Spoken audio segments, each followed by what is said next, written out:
Hey guys, welcome to another Double Tap on YouTube. I am Stephen Scott. And I'm Shaun Preece. Hello. And Shaun, I don't normally do this, but I am going to talk about us, our little show here on YouTube. Yes, it is lovely to be here, of course, but I've got some news, which some people may be shocked, surprised, amazed at, dismayed. Breaking news. Breaking I think it's news. appropriate for that breaking news jingle to shout all over you there, because this is big news, right? We are, first off, you will have probably read the news or heard us talk about the fact that the show has been renewed for another year. No, we don't get it either.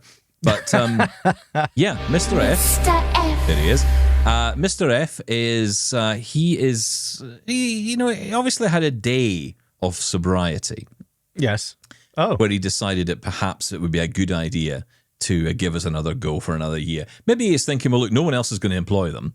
So he's helping the disabled. God bless you, sir. Two particularly awful disabled people he's helping out. So thank you very much, Mr. F. We appreciate it. So we're going to be on air for another year doing Double Tap at least. I mean, we hope it continues through, but we only work year to year, so we don't assume anything. But the fact is that the show has grown and has become very popular in the community, which is wonderful, and I want to thank all of you for your contribution to that, because everybody who's liked and subscribed a video or this channel or whatever else, who's downloaded our podcast and subscribed to that, who listens to us on AMI audio and feeds back to us as well, sending us emails, getting in touch with the voicemails. It means so much to us. We really do thank you for all of that, because that has allowed us to continue doing this and shows the people up above us, the people on top, the ones in charge, that Big this cheese. is actually... Yeah, exactly. That's not how... well, I mean, he does smell sometimes, but I don't think we should get into that. It's a bit insulting. But look, it does show those people that this is actually worth doing and that there's a need for this kind of show. And, the thing is, Shaun, when we started out doing this, I remember when I first went to my boss at the time, way back when, said, I've got an idea for a tech show, and I was laughed out the room. I mean, I was just laughed out the room. The idea was just ridiculous to them. Who is going to listen to a show about technology for an hour? And it was a bit of a hard sell, but I was absolutely convinced there was a need for this kind of show, because at the time we were starting to see more mainstream products coming along that were actually, usable by us. I mean, the iPhone kind of kicked it all off, but there were beginning to see lots of other products coming through that were like, actually, do you know what? This could be great for us. And nobody was talking about it. There was nothing. There were a couple of bits and pieces all over the place, but nothing really that was talking to those people, talking to low vision and blind people. And I was in that low vision camp at that point. Yeah. Now then you and I met, and I think it was around 2015. Something tells me 2015, but I think I might be wrong there. Maybe it was before that. But I've purged it from my memory. I can't actually remember, but it's a while ago now. It seems like we've been together forever. It does. We're brothers from different mothers. And, it's been such a ride. It's been amazing. Of course, we started off doing Tech Talk and the good old RNIB, the good ship RNIB. Yeah. And here we are now on AMI. I'm trying to think of a suitable analogy that doesn't offend people. Just call it by its name. It's fine. Yeah. AMI. I think the show is referred to as Titanic. The network is fine. But no, I've got to say, I want to thank all of you for your support, because it has led us to this point where now we are expanding the show to YouTube. And you might be thinking, well, hang on, you've already done that because you're on YouTube. In fact, isn't this what you're talking to us now on? Yes, that is absolutely correct. Well done. Shaun is forever aware where he is. I don't know where I am. I just sit in front of a computer. Yeah, hopefully everything's working. But we've been told to, try this out. And I say we've been told to because I think it's fair to say that Mr. F came to us with this idea to say, look, let's try YouTube out. We were very hesitant at the start for lots of reasons, right? Because I think for me, this is an audio show. We are audio people. I'm a radio guy. I always have been. And, TV, although I do the weekly TV show, Access Tech Live, and love doing that with Mark Flatlow, and it's a great laugh and great fun. I'm guided by him. And, TV is not my safe space in a lot of ways. Yeah. So, for me, I love doing this and I love doing radio, but I didn't want the YouTube part to get in the way. But strangely, doing the TV show has gotten me comfortable with the camera to the level that I now feel comfortable to do this. So if it wasn't for the TV show, I don't think I would have even wanted to do this. Yeah. And I think we've managed to achieve something here with this. I mean, even in the short space of time, we've grown a lot of subscribers. We're getting a lot of people tuning into this, or however you would classify watching this, tapping on this. Get with it, Grandad. Yeah, and tuning in. Listen, you said else? We were hesitant about this, and I think our listeners were also hesitant about, YouTube and anything to do with video as well, because, as you said, it's always been audio first. It's what we're comfortable with. But I think there is also an argument for expanding, and there's no denying that YouTube is a massive platform as well. And I think it's still going to be audio first, even though there are visuals along with it. Absolutely. And, that's something I really want to put across to anybody who's doing this. And I think in some ways, I'm not an advocate. People love to mention in their bios often these days that they are accessibility advocates, and quite rightly so. For me, that's not what I am. But I do think there's an opportunity here for us to show how we can do this, how accessible it is to make video content, and how to make that video content accessible to as many people as possible. So, one thing, for example, everyone talks about is transcripts and making sure that someone can follow along, say, who's deafblind. Well, absolutely. That makes total sense, right? If someone is reading Braille and they can use Braille because they're deafblind and they use that to read through the show as opposed to listening to it because they can't, then that should be open to that individual. But then I think about how we do this. And, when we show a product on screen, we're not saying things like, oh, look at that, it isn't that cool, and, all this. And that will happen because we'll get guests that will do that because they think, well, we're on video, so people might see. And you might. But we will always be telling people when they come on our show, look, this is an audio show. Your audience can't see you. Let's just get that into your head. So if you're showing something to the camera, that's fine. If we are throwing up a picture of whatever the product is you're talking about on screen, that's to illustrate and that's to help, because I think there's some merit there. I think there's a lot of people who will be interested in our show who may listen every day but may not realize or know about the tech we're actually talking about. So they have to go and Google it or search for it afterwards. I'm not sure they're looking for the right thing. Take a Braille display, for example. A lot of people might never have come into contact with a Braille display, never seen one. If we can just literally show a picture of it alongside what we're talking about, then people will learn, all right, okay, so that's what that is and that's how that works.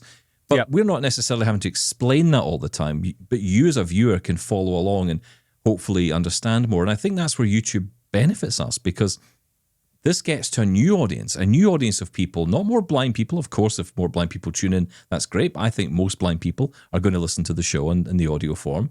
And long will that will continue, and long may it continue. But for those who are low vision, who want to see the products and see a bit more about what we're doing, they can. And for people who are the friends, the family, the supports, the medical professionals who watch and listen to our show, they can hopefully gain something out of it as well. So this is really what we're doing it for. It kind of grows the audience out in a new way, not to be, advocates at all. But, there's no denial that what we do, what we say represents our community. Whether we like it or not, that is the reality. I don't love it that that's the case, because I feel I don't want to represent a whole group of people who I don't really know.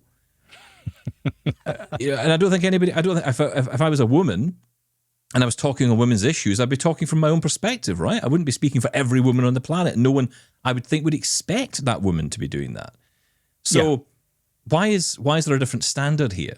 Well, it doesn't have to be. I mean, people thrust that upon you sometimes, but I think there are some topics where we do feel like we are fighting the good fight, So, I mean, for the most part, let's be honest, me and you, we're having fun. We're talking about topics that we really enjoy, we're passionate about anyway.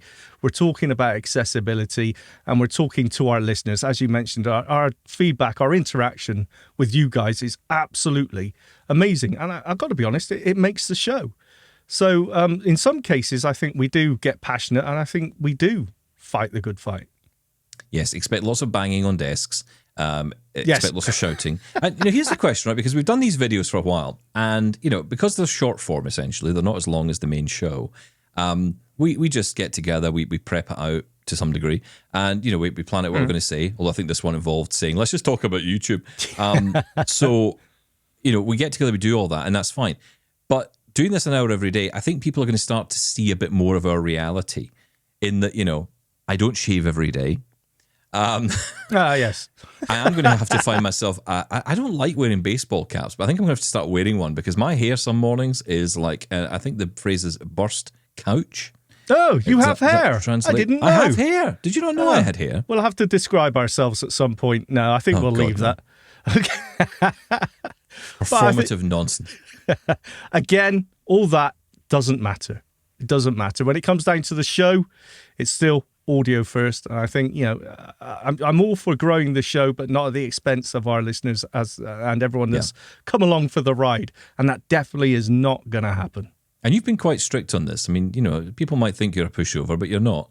And, and I'm glad you pushed on that because I agree with you 100%. And I think it's a standard we have to set ourselves. This is an audio show. It's what it's all about. And, to be fair, I'm sitting here staring at a camera I can't really even see. Yes. So, that tells me what I need to know about this, which is that it's audio first. The microphone I know is there, so we're all good. So nothing changes as far as the show is concerned, as far as the daily show is concerned. If you're listening on the podcast every day and you love listening to the podcast every day, then that will continue. That will continue as is. Your feedback, everything you do, everything we do will continue as is. What we will also be doing is publishing the same program to YouTube, and you'll be able to follow along in video. You can watch it on your TV if you wanted to. It just opens up the possibilities, but no change to the show, but we're bringing the entire show to YouTube. But again, I have to say this because people keep asking me this question. We are not coming off the podcast. The podcast will continue. AMI Audio is continuing, and of course, we'll be still there because without AMI Audio, we wouldn't be here. So we just have to remind ourselves that this is an audio show. We know that, but we remind you as well that we will still be here doing this ridiculous thing we do every day. And we just thank you for your support, and we hope to continue to get that support as we move into this new era. It is very exciting, but it does mean I'm going to have to move those coffee cups from behind me, I think, because they've been there a while and they're starting to smell. Oh, well, yeah, we'll get over that. We'll get used to it, or the viewers will. It'll all be fine. It's all going to be great. We'll do Easter eggs. We'll start planting things in the background, see if anyone notices. It'll be like, right, who's faking their blindness today? Hey, listen, thank you again for all your support. We really appreciate it. And we'll be starting this weird and wonderful journey from the 3rd of September, the Tuesday, that will be. So we'll be starting that. We're off on the Monday, but we'll be starting the brand new show on here on YouTube on the 3rd of September. So check that out. And in the meantime, keep in touch with us. You can email us at any time. feedback@doubletaponair.com. 1-877-803-4567. That is our call-in number. You can leave a voicemail for Shaun and I, and we can get that played out on the air. We're also looking at other methods for you to get involved, hence why we've been talking about WhatsApp recently, because another opportunity to engage with you and get you visually to us. Because, making a video and sending it in can be challenging when you're blind, but if there are a lot of tools out there. And again, this is part of the thing, right? We can show people how to do these things so that you can interact as fully as you want to. And again, if you only want to send in an audio message or an email, that's fine. We still have Laura reading them. But I have to tell you, there's one piece of bad news. What? Laura will not be in Vision. No, well, that's because she's not real. She's only AI, of course, so she can't be. Will the secrets be uncovered? Find out on the next chilling installment of Double Tap. That's it for today. Thank you so much, and keep in touch. Thanks, Shaun. Thank you. Bye-bye.